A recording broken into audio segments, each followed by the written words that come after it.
15,000 years ago, a yogi appeared in the upper regions of Himalayas. Nobody knew where he came from, his antecedents were completely unknown. So people gathered around him because he was such a phenomenal presence. A large group of people gathered like this.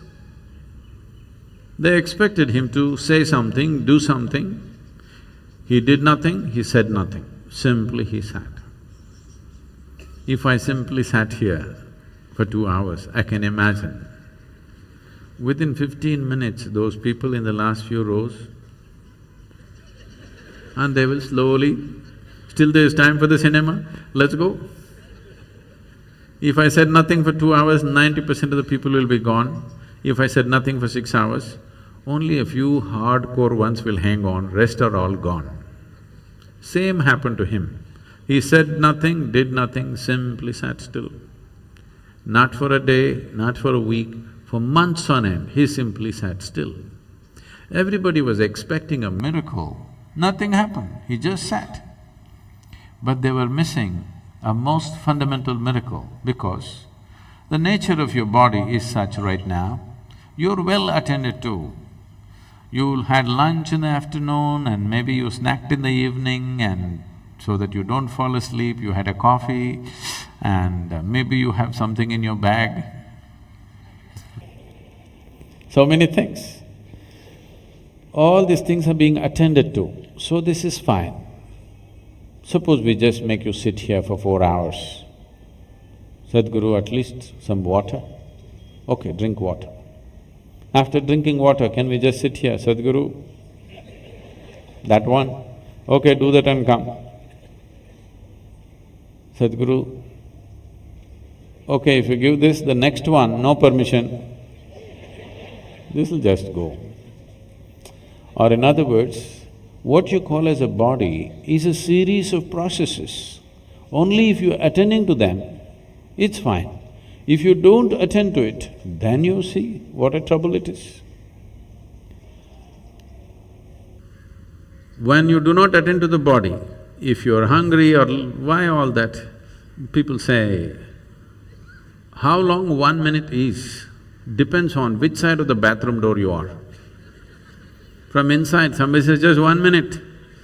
Outside, it's 1 eon, okay? So because this is the nature of the body. If you do not attend to it, it'll become so compulsive and get you into such big trouble. But here he just sat. He neither ate, nor drank water, nor went to attend to nature's calls, simply he sat still.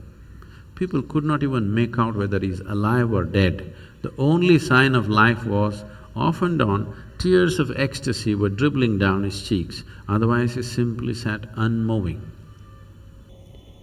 Then only 7 people hung on.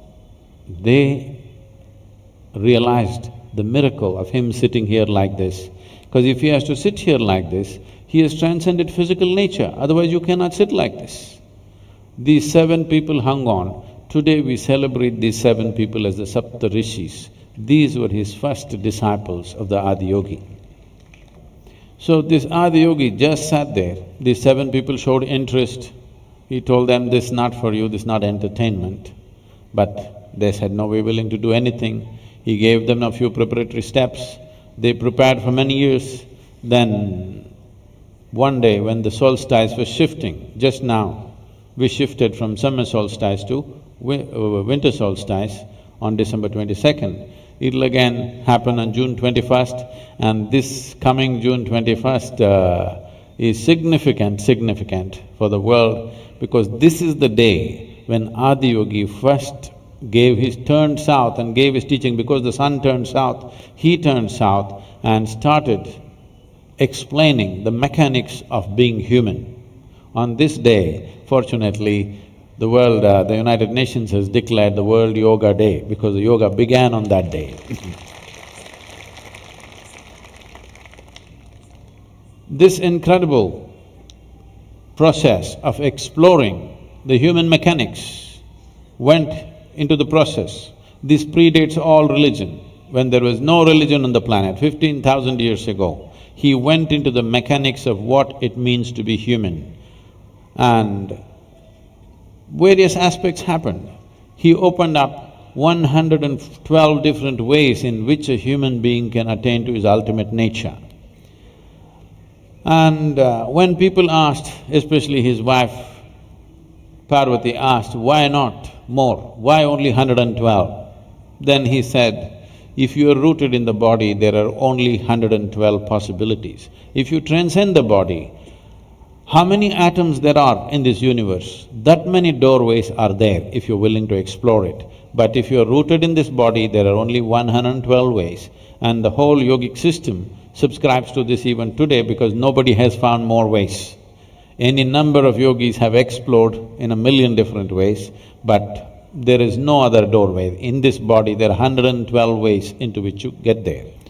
So for this, how to generate this, how to make this work the way you want it. So this whole mechanics, he started, Adiyogi explored for many years, and he gave this elaborate knowledge to the world, and then asked these 7 people to go in 7 different directions in the world. One went to Central Asia, another went to North Africa, another went to South America, another went to Southeast Asia, one came down to what we call as the Indian part of Himalayas, one stayed with him, and one more, who is very important for us, Agastya Muni, came down south. He is known as the father of southern mysticism because he did not spare a single human habitation south of the Vindhyas.